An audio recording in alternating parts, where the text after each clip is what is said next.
Spiritual Tips for Meditators. Part 1. By Luangpor Teean. The Path of Mindfulness. Now I am going to teach you the way to meditate. Please relax and feel comfortable, because what I am going to teach you is based on something you already have in your mind. The teaching that I am going to instruct you in is based on something which is real and genuine, the truth. And the truth cannot be deceived. It cannot be deceived by neither the master nor the students. The master cannot deceive the student and the student cannot deceive the master, once either of them has realized or understands the truth. This is a technique that can be understood by everybody. All of us have mind and body.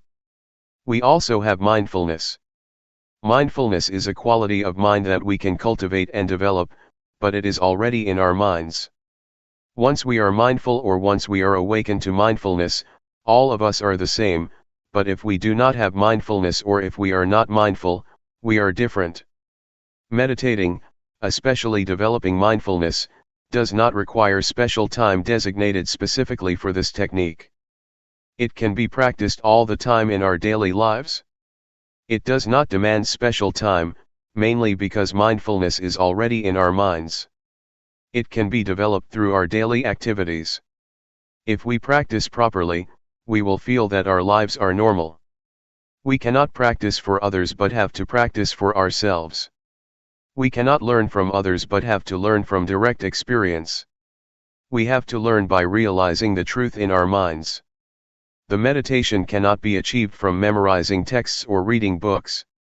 We have to experience the reality in ourselves. For example, when we think, we have to see, observe, and experience the reality of thoughts, how they arise and how they fade away. These can be learned through direct experience, not through reading books or memorizing texts. What I am trying to convey is what I have realized from direct experience, not from analytical thoughts or knowledge of texts. This realization is based on direct experience that everybody can achieve or realize for himself. When we practice on what we already have. We have body and mind.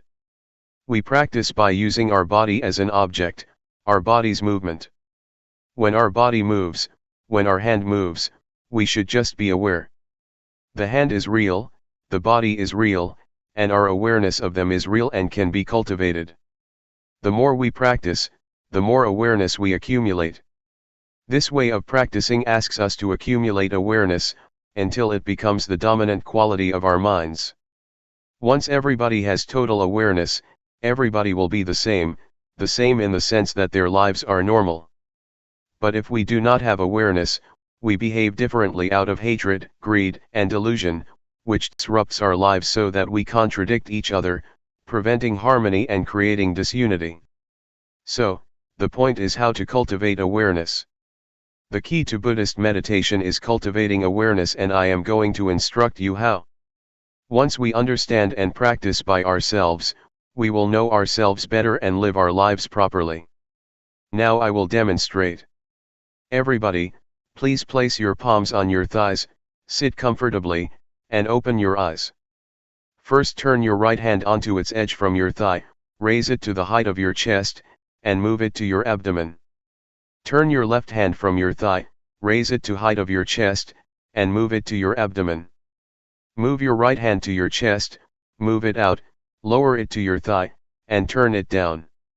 Raise your left hand to your chest, turn it out, lower it, and turn it down. Again.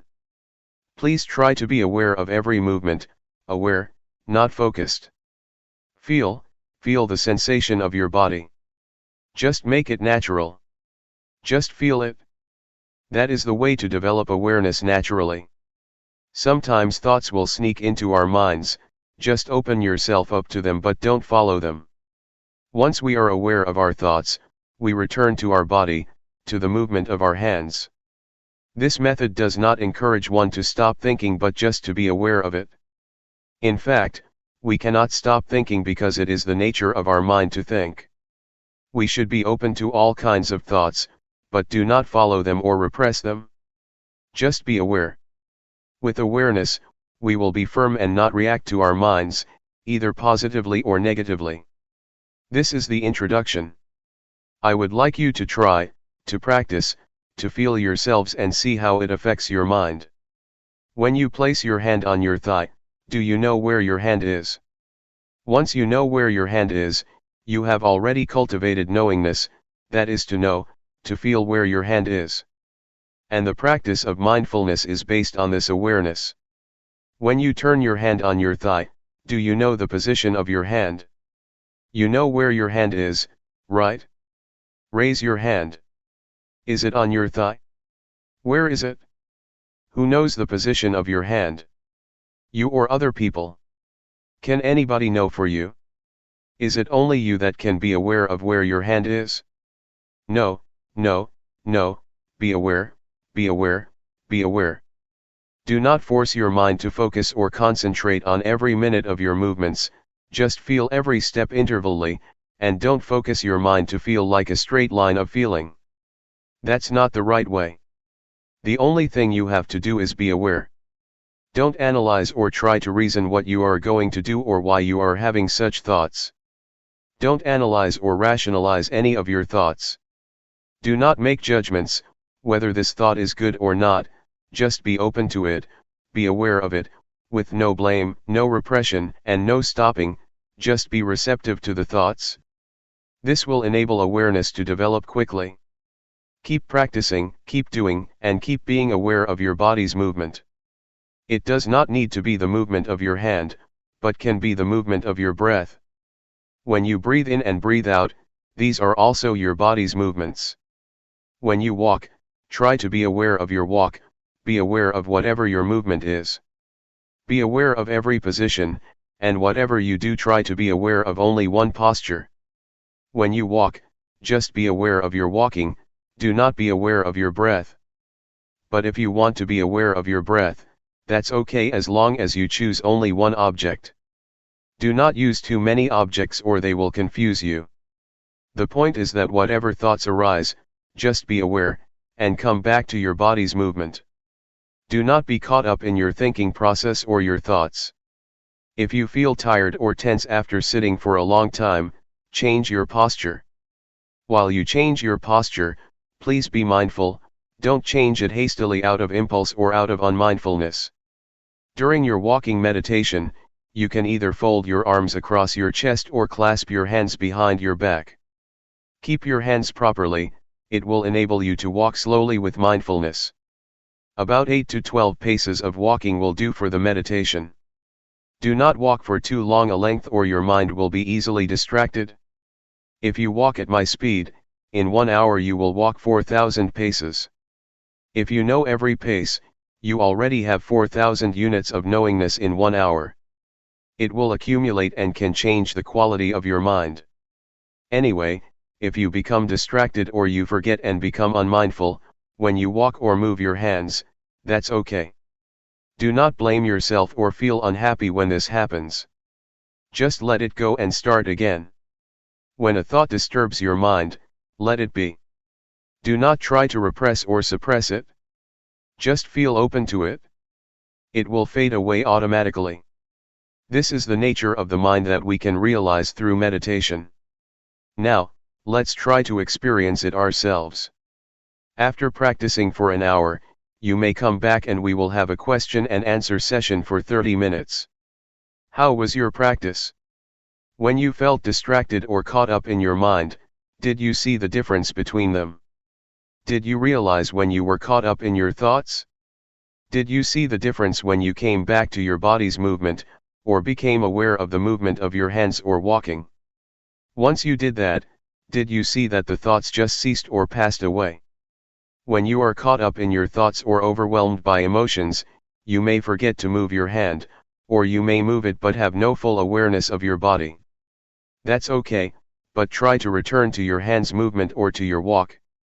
Once you are aware of your body's movement, you are already a practitioner.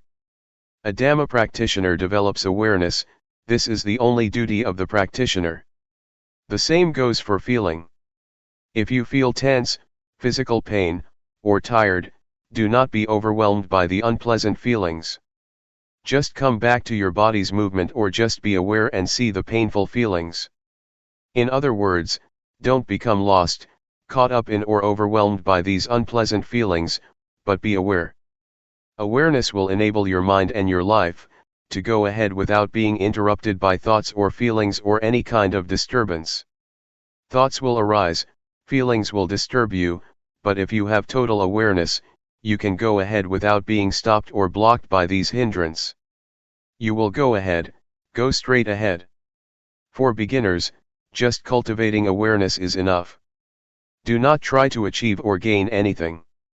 Do not expect any realization, any insight, or wisdom from the practice. Just awareness is enough for you at the present stage, and it will enable you to go ahead without any problems or difficulties. For the beginners, you may not sit longer if you wish, and the awareness may develop slowly, not smoothly. That's okay. Just try to keep practicing, and this will enable mindfulness or awareness to develop. Do not feel bad when you feel you are caught up in your thoughts, or in pleasant or unpleasant feelings, or you become forgetful of the practice. That's okay. Do not blame yourself. Do not feel depressed. Just come back to the practice, come back to be aware of your body's movement. When you keep practice, you keep accumulating awareness. You will begin to see, to realize, the nature of your mind. You will see that thought are one thing and mindfulness is another. The thoughts or feelings are not you, not yours, not me, nor mine. Previously, you may have thought that the thoughts are your thoughts, but in fact, they are not your thoughts. The thoughts are just there, but they are not yours. And this you can see, because of mindfulness. Mindfulness will separate you from the thought, so you can observe the thought without being identified with it, or take it to be you or yours. In the sutra, the Buddha advises us to contemplate, to be aware of body, feelings, and mind or the thoughts. These three aspects, body, feeling, and thoughts, are already with us, they are not something outside of us. We can use them for our spiritual well-being. In the past, when we wanted to stand up, we stood up instantly out of habit. But if we practice and develop mindfulness, before standing up, we will be aware of the desire to stand up. Thus we will stand up mindfully. We can apply this approach or this attitude to whatever activity we do, and our lives will be on the path to mindfulness. Meditation's priority is to develop awareness first. It is the crucial factor that needs to be developed during the practice. This is important because we are already good at analytical thinking. But we have to practice another quality of the mind, awareness. It will lead us to a realization through direct experience, that cannot be achieved through thoughts or the analytical mind. Any questions? If you want to ask, please ask based upon the experience that you have already had from your practice in the past few hours. Do not ask through the analytical mind. Question: the mind that gives rise to thought, the mind that's mindful, and the mind that is aware, are these minds the same?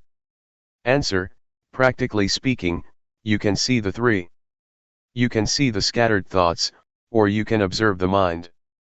This can happen when you are aware of your body. When you are aware of your body and a thought arises, your mindfulness will come and watch and be aware of your thoughts. You can see the difference, differentiate between your thoughts and mindfulness or awareness. Without being aware of your body's movement first, it is difficult to see the difference between your thoughts and your mind. Question: when you observe a thought, is the thought in the past? Answer: once you are aware of a random thought, it is in the past, but if you are not aware of it, it is the present. The random or unintentional thought is the kamma, a kind of action, a mental action that can lead to other consequences, either good or bad. If you become aware of it, awareness will halt that mental action, thus getting rid of whatever consequences that might have happened. Question: is this practice of using your body as a meditative object for the training of samadhi? Answer: the awareness can lead to calmness, if you are caught up in or dwell on the calmness that is the samatha, calmness meditation. But if you lift your mind from the calmness and observe the calmness, then it is insight meditation. So it depends on how you deal with calmness. If you dwell in the calmness, it is a calmness meditation. If you observe the calmness, it will lead to insight meditation. Question: is this awareness the same as the Buddha's? Answer: the awareness mentioned above is the same as the quality of Buddhahood. It will lead to total insight. This kind of practice also includes the threefold training: morality, concentration, and wisdom. Question: do you mean that awareness includes threefold training? Answer: the threefold training is not awareness itself, but is based on awareness. You cannot keep precepts without awareness. Awareness will enable you to keep the precepts, sila. And awareness will enable you to develop concentration, samadhi, and to gain insight, panya. We need not waste time developing sila, samadhi, panya by different ways, but go directly to develop awareness, then sila, samadhi, panya will take place. According to the Buddhist canon, the Buddha said, self-awareness is the origin of wisdom, the parent, the source of righteousness. But unknowingness or unawareness is the source or the parent of all evils. Question: nowadays, young children seem to be practicing awareness all the time. Even we, when we are exposed to something new, seem to be more aware. It seems as if we come to this world practicing awareness, then we start thinking, then we have the same thoughts over and over, and that turns off our awareness. Why is this happening? Answer: it is because we have eyes, nose, ears, mouth, and body, the 5 sensual bases, and mind, the 6th base, to understand the world. We use these 6 bases to have contact with the world, and this leads us to a lot of concocted mind. We think a lot because we have a lot of contact with the outside world. That's why our minds become busy and keep thinking all the time. We ignore another quality of the mind, awareness. That's why we have to come back again, because we have ignored it for such a long time. We have occupied ourselves with thinking, because of our contact with the outside world through the 5 sensual bases. Awareness will liberate us from all unpleasant events and unfetter our minds. It will liberate us from all hindrances and fetters. I can assure you that awareness will rescue our lives. Regardless of nationality or race, we can be united. Regardless of our differences, we have one thing in common: awareness. Awareness is in every person. So, I would like to encourage you to develop awareness, so that we will go beyond nationality and race. After the practice, do you feel that you can get in touch with awareness, the awareness in your mind? It is an quality inherent in you, that leads you to get in touch with it. Question: it's very hard to slow my mind down. Answer: we are not going to stop the thinking process, we are not going to fight it. If you fight it, you are going to be tired, because it is very difficult. Just to be aware of it, just observe it, and it will pass away on its own. Do not try to get rid of it. If you try to get rid of it, you will feel exhausted. Sometimes, you may find your mind was more scattered during the practice than during your normal daily life. The more you practice, the more your mind is scattered. Sometimes this happens to practitioners, but that's normal. Just be aware of it and ignore it, and try to be aware of your body's movement. The more you keep coming back, the more awareness will accumulate. Just keep coming back. Do not try to fight your thoughts. June 1, 1997. Cultivating awareness. The Buddha said that there are 5 hindrances to meditation. The first is drowsiness, the second is agitation or restlessness, the third is doubt, the fourth is sensual desire, and the last is ill will, hatred, or irritation. Doubt means that one feels uncertain, whether the practice is right or wrong, so he just stays on the edge, and cannot commit himself to any kind of practice. You may encounter any of the 5 hindrances. That's alright, it's even beneficial. Try to observe the hindrance rather than following it, or being overwhelmed by it. To observe is to keep your mind from identifying with these 5 hindrances. For example, when you feel sleepy, instead of lying down and following the drowsiness, just try to observe it, and the awareness will lift your mind from being drowsy. Thus you can learn how to interact with restlessness, or with agitation. They are not bad. They can teach. Yet, there are people who, with total awareness in their minds, can go straight through their practice without being caught up in, or dwelling on the 5 hindrances. Awareness not only helps us overcome the 5 hindrances, but will also lead us beyond delusion to insight, or wisdom. When one is unmindful, unaware, or becomes caught up in one's thoughts, one cannot see things clearly and is overwhelmed by delusion. Yet once one becomes aware or free from the 5 hindrances, one can go further to experience insight. Because one accumulates awareness all the time, and awareness enables one to see things as they are, not distorted by bias or scattered thoughts, so that one can achieve insight. The insight that can be experienced from this method of meditation is the insight into the body and mind. You can see that the sense of us or me, in fact, is only the combination of body and mind. You will understand the nature of rupa, the form or body, and nama, the mind. You will see how they interact with each other. With this insight you will have a clear understanding that goes beyond the concept of me and mine, just body and mind, not the sense of self. With the insight into body and mind, you will know and be able to differentiate between thoughts and awareness. So far, you cannot differentiate between these two because they come together, but if you have insight from awareness, the thoughts and the one who thinks or observes can be differentiated. Such realization or such direct experience is what we call wisdom, because it liberates us from hindrances and suffering. It is wisdom, and at the same time it is magga, the path. It is both the path and the end, the wisdom. If you practice properly, you will see that at the beginning it is mindfulness, in the middle it is mindfulness, and at the end it is also mindfulness. It is both means and end, path and wisdom. What I just said is quite ahead of you. It is a state that you may not have experienced yet, but I wanted to inform you of what you are going to realize, if you practice properly and continuously. Please try to concern yourselves with what you are practicing now.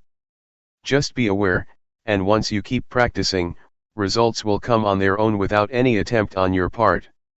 Therefore, put your effort into the practice.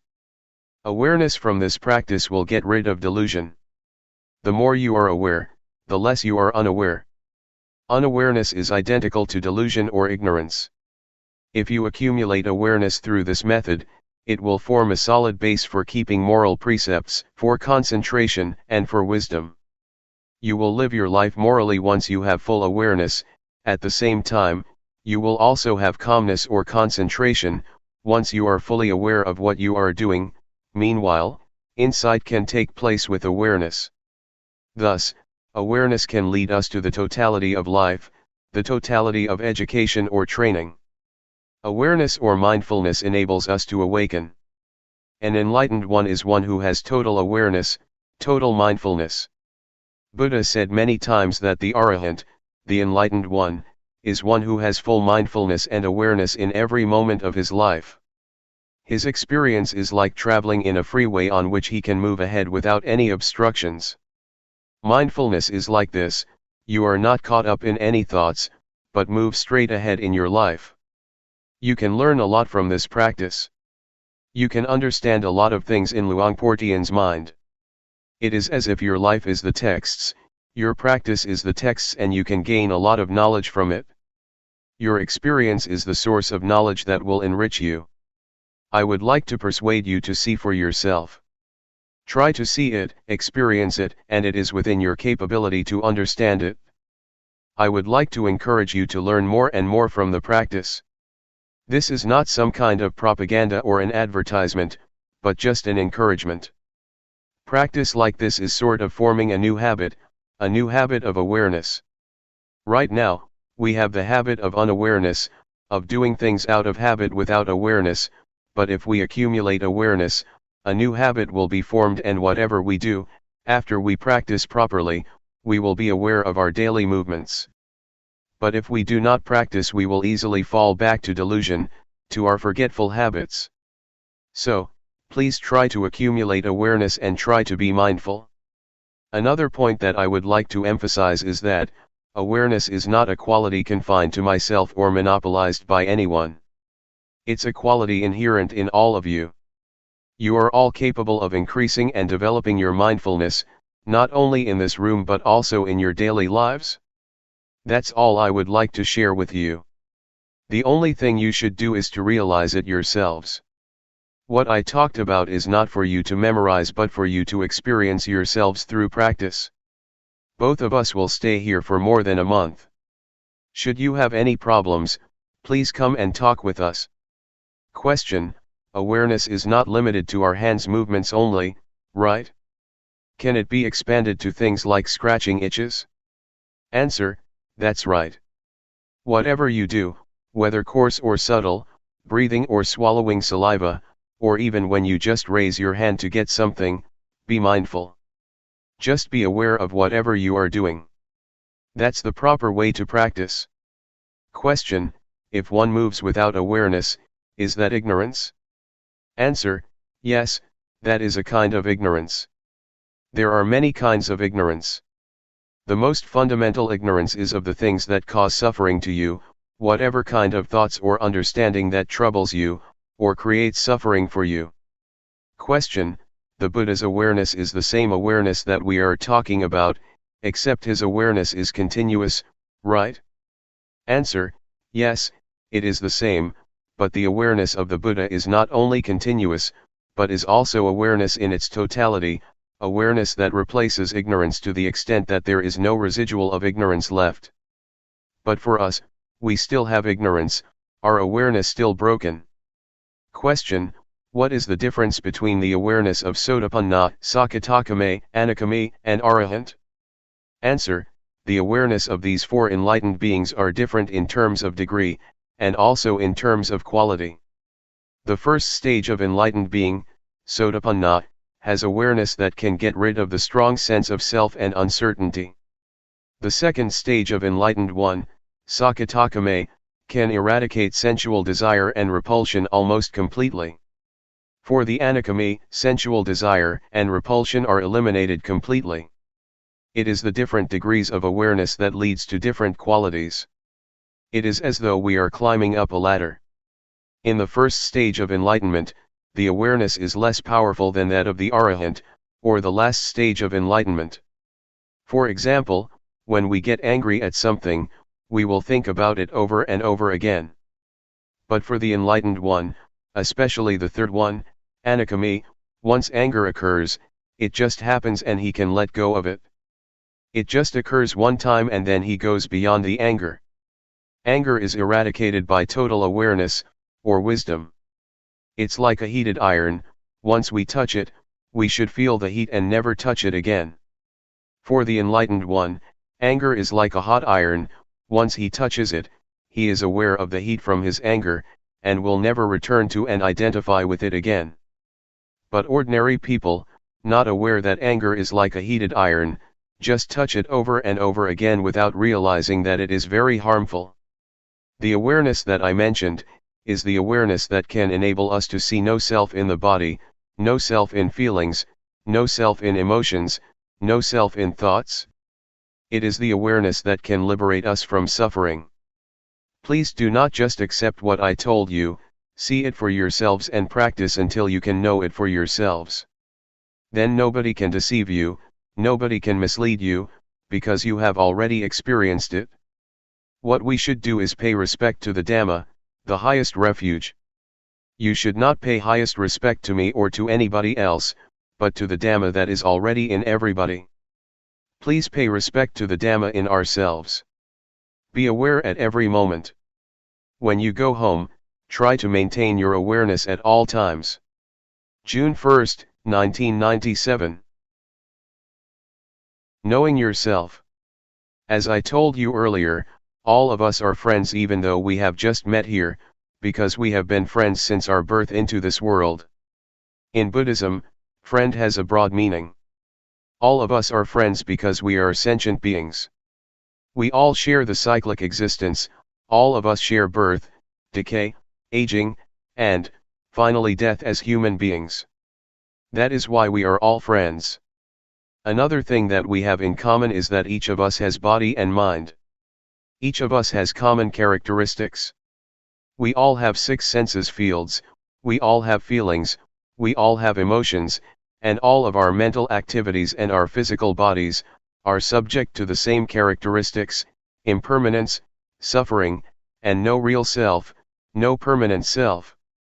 These are the 3 common characteristics that all of us share. But there is something that makes us different from each other. That is our mental formations. We have different ideas, we have different opinions, we respond to our surroundings in different ways. It is our mental formations that makes us different from each other. However, these mental formations can be transformed, making us one, the same as a person.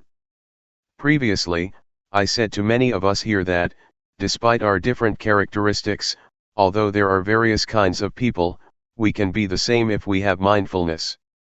If mindfulness prevails in our lives, we will be the same, but it will be different if unawareness or unmindfulness prevail, because they make us behave differently and perversely. Anyway, I would like everyone here to feel comfortable when you are listening to Dhamma. You should feel comfortable because I am going to speak about what you already have: mindfulness, calmness, clear comprehension, and self-awareness. All of these qualities are already present in your mind.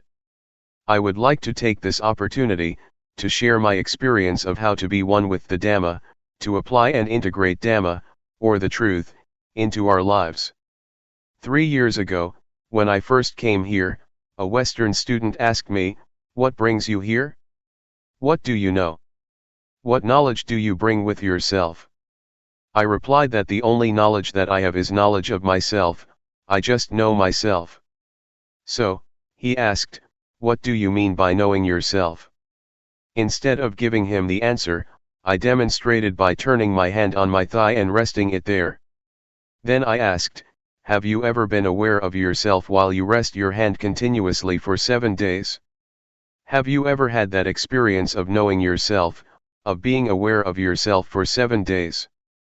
He said, "No, I cannot do that, I do not have such experience." So I persuaded him to try cultivating awareness with the practice of raising the hand, dynamic or sati meditation. Later, he had a glimpse of awareness, of knowing himself. Can you follow me? Am I difficult to understand? After practicing like this for 1 or 2 hours, the Western student came to see me and shook my hand, saying, "Oh, you are the one that I have been longing to find for many years."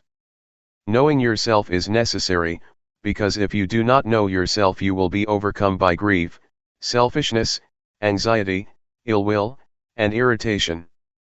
But once you are aware of yourself, you will be free from these sufferings. What we should learn and cultivate is the experience or state of mind that can liberate us from suffering, so that we can live without suffering. This is what I try to learn. I do not know how to make money or how to increase my pride, I do not search for honor or seek admiration. What I try to learn is the way out of suffering. The experience I mentioned is what we call Dhamma, or the truth. It is the truth that frees us from pain or affliction. It is the Dhamma that leads us to enlightenment, to be totally awakened. The truth, or Dhamma, is what makes one a Buddha. It is an experience can be shared not only by monks, but by everyone. This insight into nature brings us all into the oneness, to be the same. What I tell you is not speculation, but from experience developed by following the path of the Buddha. It is what the Buddha has already said. It is the outcome of the practice that the Buddha developed, the 4 foundations of mindfulness. That is, to be mindful of body, of feelings, of mental formations, thoughts, or emotions, and of all existence in nature. Question: can people who have jobs that require a lot of concentration, such as scientists, maintain awareness while concentrating on what they are doing? Answer: it is possible to have both concentration at work and awareness of what we are doing.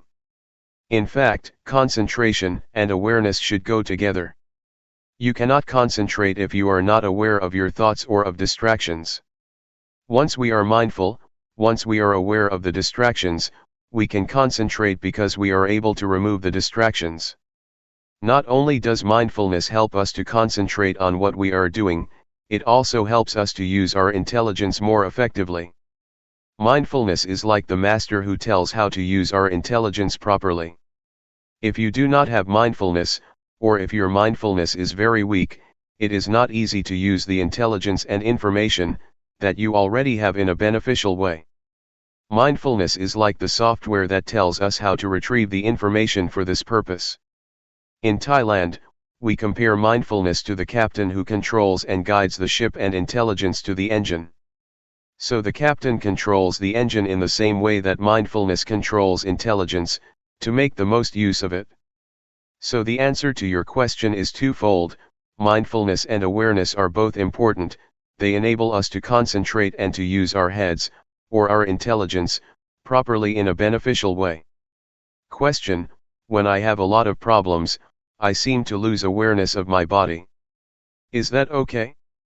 Answer: it is normal that at that moment you cannot be aware of your body, but you still have to be aware of the thoughts in your mind. It is okay, because awareness means being aware of both your mind and your body. For those who have to think, it is at that moment that they should be aware of their thoughts, but it is not necessary to be aware of their bodies. Question: when I am reading, I am not aware of anything else. Is that also a form of meditation? Answer: yes, it is a form of meditation, if you hear the noises around you but do not pay attention. If you concentrate on reading, but are aware once you feel something strange outside, and you can turn your attention from your reading to the outside, it is a form of meditation. But, if you concentrate and try to cut yourself off from your surroundings, then, it is not mindfulness meditation. Question: are mindfulness and awareness the same thing? Answer: technically speaking, they are not the same but work together very closely. Mindfulness means sati in Pali. Awareness means sampajanya. But sati and sampajanya are very close, they are twins. In Thailand we call both sati and sampajanya mindfulness. Practically, they are synonyms, but technically, they are different. Question: can you explain the difference? Answer: sati, or mindfulness, means recollection, or calling to mind. Awareness means you know clearly what is going on in your body and mind. They have to be together. Once you collect your mind on some particular moment or movement, you already have the clarity of that movement and of yourself. They go together. Awareness is the consequence of mindfulness. Mindfulness and awareness are the crown, or the peak, of all Dhamma, or all teachings. If we are mindful, if we are aware of ourselves, it is not possible for us to break morality, or sila. Once we are mindful, we are free from distraction, and concentration arises. This is samadhi.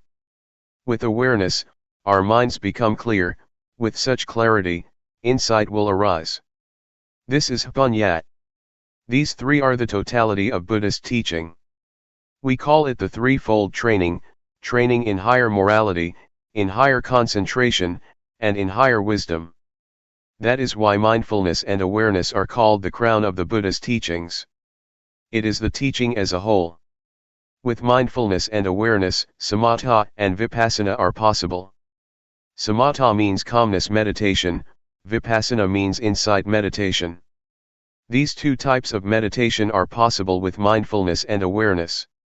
Question: the atmosphere was so dynamic, going from one thing to another, acquiring one thing and then another. It is desire, get, achieve, I had to leave. I found I was more centered when I reached home than I was at the monastery. Yet, the monastery is based on experience and wisdom, and it is this atmosphere the Buddha wants. I cannot explain why this is valid. I came 2 years ago to Chuangyen. There was the lake and the little pagoda but no statues, and today I come here and find size and quantity. I find a disturbance that was not here before. I am having a hard time placing myself in a peaceful relation to these. Can you comment on this? Answer: there are 4 aspects of Buddhism. The first is the teaching or state of mind that can be realized through the practice. Second is the tradition, customs, conventions, or rituals. Third is the material aspects, like buildings, temples, halls. The fourth aspect is the personnel, monks, nuns, laypersons. I try to emphasize the first aspect of Buddhism, that is the teaching or the experience that can be realized through the teaching. We should concentrate on this aspect. Do not pay much attention to the rest, the rituals, the buildings, or the personnel. If we focus on the teachings and the experience that can be developed from the practice, we will realize ourselves. So, I suggest you do not pay too much attention to the other 3 aspects or they will disturb your mind. It also happens in Thailand. There is much contradiction between teaching and practice, between the teachings and the monks themselves. Sometimes monks behave themselves badly, but this does not mean that you should ignore the Dhamma, the teachings. We have to separate the teachings and the personnel, the buildings, and the rituals. Sometimes the rituals contradict the teachings. Sometimes, monks are self-centered, practicing meditation without concern for the world. If we engage ourselves in these kinds of arguments, we cannot find peace. So, just keep practicing and try to put the teachings into practice. This does not mean that if one individual practices properly the rest will follow. No, I only suggest that we start with ourselves. If we expect other people to start, if we expect other people will start without beginning with ourselves, then nothing will happen. Let us start with ourselves and then pay attention to the rest. I would like to share my experiences of when I was a young monk, just a beginner, starting to practice Sati meditation 30 years ago. The other monks, my friends, were not serious about the practice. They preferred chatting all the time, and many monks tried to engage me in their conversation. Many things around me were quite irritating, quite annoying. But I decided that I would not pay attention to my surroundings. I behaved myself properly and paid attention only to myself. If I engaged with my surroundings, with my fellow monks, I would not progress in the practice. So I just tried to concentrate on myself and ignore whatever was happening in the monastery. I started with myself first to make progress. But the most important hindrance is internal disturbances, not external ones. Previously, prior to coming to practice this method of meditation, I had practiced the calmness meditation, using my breath as the object of meditation to bring me calmness, a kind of trance and absorption. But when I started practicing Sati meditation 30 years ago, I doubted this method because it never gave me calmness. I was not sure whether I should pursue this method or not. There was a kind of irritation, annoyance, and uncertainty in my mind, which kept me from practicing Sati meditation earnestly, and this hindrance was more serious than any external annoyances. But once I made up my mind that I would practice Sati meditation without questioning, without reasoning, just experiencing directly with mindfulness, I felt that progress in the meditation had been made. So I would like to suggest you be aware of and concerned with the internal hindrances, that are more irritating than any external disturbances. To practice meditation, we have to be prepared to face a lot of problems. Before Buddha became enlightened, there were a lot of devils, or maras. Mara is the deity which tries to subvert or undermine enlightenment.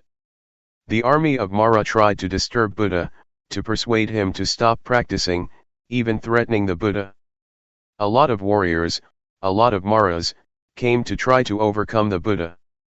But with the strong determination, with the earnest attempt and strong will of the Buddha, he overcame the army of the Mara. So, I would like to encourage you to be prepared, to be determined to overcome all obstacles that you might face during the practice. Question: you talked about the internal disturbances. Could you tell the nature of them and how to control them? Can we be without any thoughts for a minute or even a second? Thoughts are what cause internal disturbances. How can you control them? Answer: try to be mindful, try to be alert and awake, don't follow or be carried away by our internal disturbances. For example, if you feel sleepy or drowsy, do not follow the drowsiness or be carried away by drowsiness. Stand up or rinse your face with water or try to be skillful. Create or invent a method that will enable you to be alert and awake. For instance, when you are sleepy, visualize the illumination of the sky, picturing a radiant sky. This will enable you to awake from drowsiness. Drowsiness is the first hindrance, or nivarana in Pali. Nivarana means hindrances that keep you from progressing in the path of enlightenment. Besides drowsiness, there are also irritation, restlessness, sensual desire, and ill will. These are the 5 hindrances that disturb you, and you should be prepared to deal with them. But first of all, you should realize that you are able to put an end to the hindrances. They will not haunt you permanently. With this hope, you can encourage yourself to not to fall under their control. These unwholesome qualities can be transformed. Irritation, drowsiness, restlessness, and annoyance can be transformed by mindfulness. Drowsiness can be transformed into awakening, laziness can be transformed into diligence, irritation can be transformed into peace. It is in our capacity to do that. But if you are skillful and learn how to encounter these unwholesome qualities with mindfulness, you will realize that all of these disturbing qualities can bring us wisdom. They can be our teachers. Drowsiness can teach us to be more intelligent. Irritation can teach us to be wiser. These can be accomplished by cultivating mindfulness. Do you want to try? Tomorrow we will start a 7-day retreat. I will take care of you if you would like to try, and I will not mislead you. I assure you that I will lead you down the right path. Question: why do you call it Sati meditation? It is supposed to be very calm and quiet. Answer: there are 2 kinds of meditation. Calmness meditation is one, but there is another kind of meditation that asks us to pay attention to awareness. What I teach is to encourage one to pay attention to awareness of the body's movements, taking bodily movement as the object of meditation to train one to be mindful. To pay attention or be aware of whatever movement you are making, whether you are standing or walking, pay attention.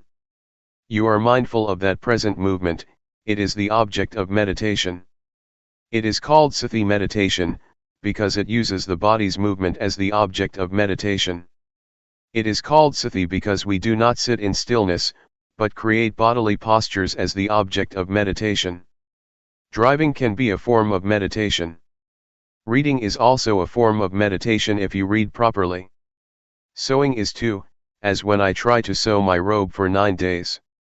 Meditation is to pay attention to one thing with full awareness.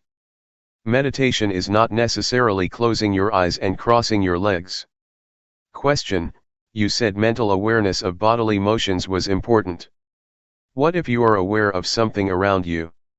Answer: in this practice, we are aware of our body's movement. This is the main posture, the main activity.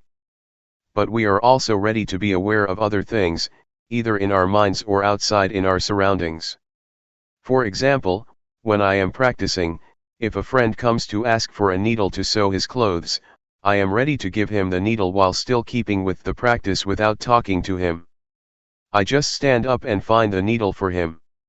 After giving him the needle, I return to my practice. It means that I am ready to respond or to be aware of anything that occurs to me internally or externally. I do not cut myself off from my surroundings but am ready to hear the noises. If there is nothing special, I just pay attention to my bodily movement. Question: you are also a social worker. Do you teach Sati meditation to the people you serve, and how effective is it in helping them? Answer: I teach many who are receptive to my teachings, but there are still a lot who do not practice what I try to teach, because they are busy, occupied with their careers. Most of them are busy farmers with no opportunity to practice. I myself have to preserve the forest by my temple, keeping the illegal loggers away. Sometimes I try to teach them meditation too, but it is not easy. Drug addiction is also a problem in my village. I try to recruit the young villagers who are addicted to drugs to enter the monkhood, and train them for a month. They are okay when they are monks, but when they disrobe they become addicted again. I do not know how to help them. Thai villages are transforming. A lot of modern illnesses and problems are arising on the village level. Not only poverty, which is the last problem. The new problems are drugs, divorce, the breakdown of the family and the rise of single-parent families. These kinds of problems are spreading even in the villages. Our village is quite remote but still has such problems. Now, only the old and the children are in the villages. The young people, both men and women, have gone to the city. The village is going to break down. Community life is breaking down. I hope that America will be the center of Buddhism in the future. Is that too optimistic? But it is possible, because the American people are intelligent and earnest in their practice of Buddhism.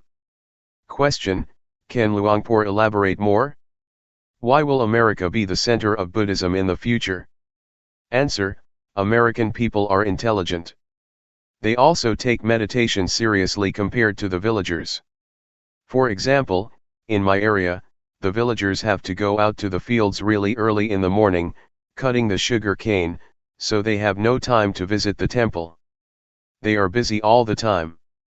But here, many of you live far away but can still spare the time to come here to practice meditation, while my villagers living next door to the temple have never showed up. June 8, 1997. Realizing the true nature. This is a good opportunity for all of us here, to practice in order to understand and realize the true nature of ourselves, and the true nature of reality. There are a lot of people that cannot spare the time to practice here, but all of us here are committed to the practice. So, from now on, I would like to give meditation instructions. In the time of the Buddha, we did not have a tag that says, silent meditation to refrain from conversing with others. But it is in accordance with the principle that the Buddha established, that it is good for one to not see, hear, or talk while he is practicing meditation. If we have to speak, we should speak mindfully; if we have to see, we should see mindfully; if we have to hear, we should hear mindfully. We come here to practice meditation, to cultivate mindfulness. Mindfulness is already a quality of our mind. Practicing meditation to cultivate mindfulness, we encounter a lot of obstacles, a lot of disturbances both in our minds and from the outside. So we should learn how to cope with them skillfully. For example, when you practice, you may feel pain, be tense, or tired after sitting for a long time. You need to change your posture, changing your position from sitting to standing or walking. But before standing up, you should remind yourself to stand up mindfully. Do not stand up out of habit or stand up unconsciously, but do it mindfully, with full awareness. This is the technique that I would like to share with you. Try to allow mindfulness to guide our behavior. When we are tired of walking and would like to sit, we should be aware of the desire to sit. The desire to sit and the awareness of it are different. With awareness, we can see our desire, our need to sit. Once we can see clearly, we are aware of our desire to sit, then we start to sit. This is how we use mindfulness to lead or guide our behavior. Do not be overwhelmed by feelings of pain, tension, or physical strain. Try to resist our habitual tendencies, because our habitual tendencies will lead us to delusion, to forgetfulness, and to ignorance. It is tempting to abandon our practice, so we have to resist, to go against the stream of habit. For example, before the Buddha's enlightenment, he sat near a stream and was determined to practice to the end until he reached enlightenment. Since he was not sure whether he would achieve enlightenment or not, he put a plate on the stream to see whether it could go against the stream or not. If it could go against the stream, that would mean he would achieve enlightenment, and he found that the plate could go against the stream. This is analogous to his determination to resist the habitual tendencies, which led him to enlightenment. So, I would like you to try to follow his path, to always be aware. Be constantly aware of your body's movements. When you raise or move your hand, keep being aware of your body's movement. Do not let yourself stuck on anything else, be it high or low, pleasant or painful. Just be aware of your body's movements. For beginners, I would like to suggest you meditate in 2 postures, sitting and walking, sitting and moving your hands in a rhythmic pattern. But, if you want to try to meditate with breathing, and you feel that it can develop your mindfulness, that is fine. However, I would like you to practice in only 2 postures. Try not to use the lying posture because it is not good for mindfulness. Also, in daily life, keep practicing mindfulness when you are changing your posture. For example, when you go to the dining hall or to the toilet, be mindful in every posture, in every movement you make, whether it be in this room or outside. Avoid judging whether this is right or wrong, or keeping asking yourself, am I doing this correctly? Try to avoid the sense of right or wrong. Keep practicing, simply practice. Do not be anxious. Avoid skeptical doubts. Just keep practicing and try to be aware of what you are doing. That is all. It is not too complicated. For beginners, avoid worrying about the method, because it will obstruct your practice. Just go ahead and practice and you will learn from your experiences. Otherwise, you will keep questioning yourselves and halt your practice. If you have questions, feel unsure, or feel doubt about the practice, come to see me. Do not ask other people. Do not worry about right or wrong, do not keep asking yourself whether you are practicing right or wrong. Your direct experience will tell you. The truth will reveal itself. When you practice, you become aware of mind and body. The insight into your mind and body, the insight into the nature of mind and body, will tell you without your asking yourself whether this is right or wrong. Let the direct experience tell you. Question: what is awareness? Answer: awareness is to be aware of the sensations of the body, to be aware of what you are doing at the present moment, whether it be eating, or some particular meditation object that you choose, such as breathing. If you choose breathing as the object of meditation, you become aware of that. That is the awareness that I mentioned. Just be aware of the whole process, not the details. Place your hand on your thigh. Are you aware of it? Right hand up. Are you aware? Just be aware that your hand is on your thigh, that is okay. Then, raise it up and move it to your abdomen. Turn up your left hand. Be aware. Raise it up and move it to your abdomen. Move your right hand to your chest. Turn it out and lower it to your thigh, and turn it down. Raise your left hand to your chest, turn it out, lower it, turn it down. Again. Are you really aware of the movement of your hand? Do you just think that you are aware, or do you really experience the awareness? Now, pay attention to your breathing. Inhale, exhale. Can you feel the sensation at the tip of your nose or at your abdomen?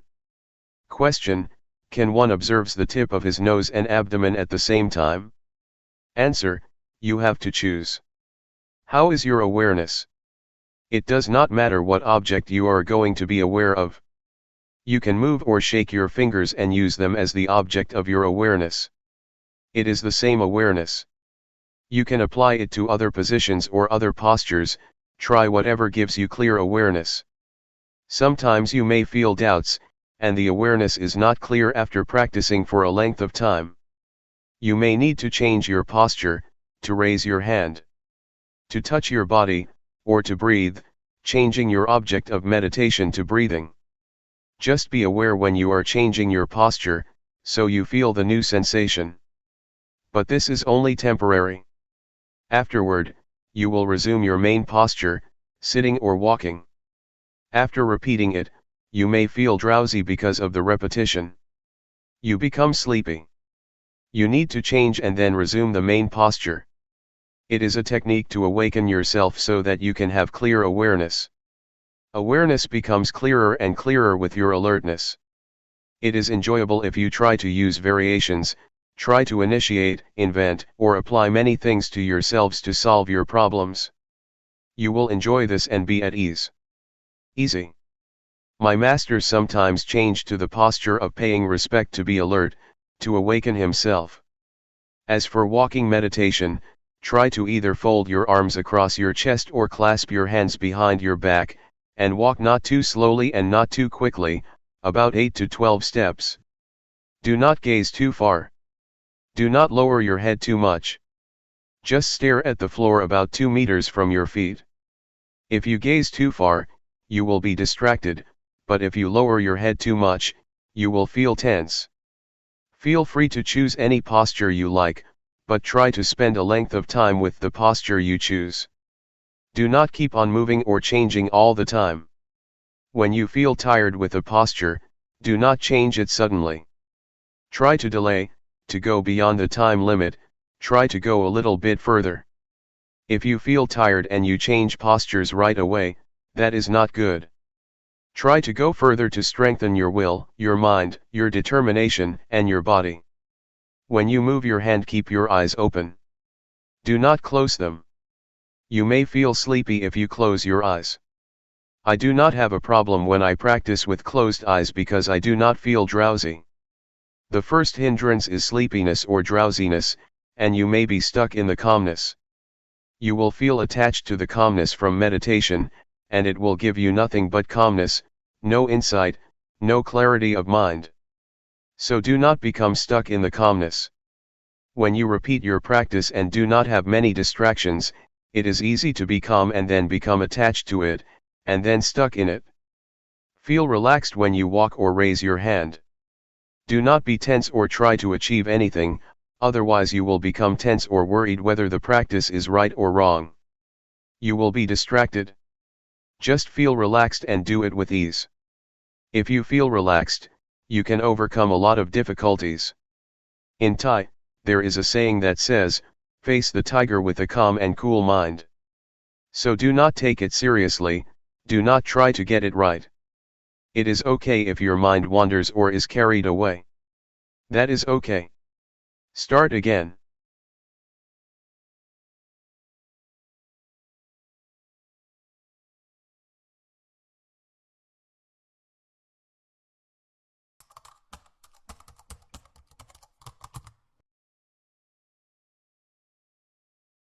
May all beings be at ease, whatever living beings there may be,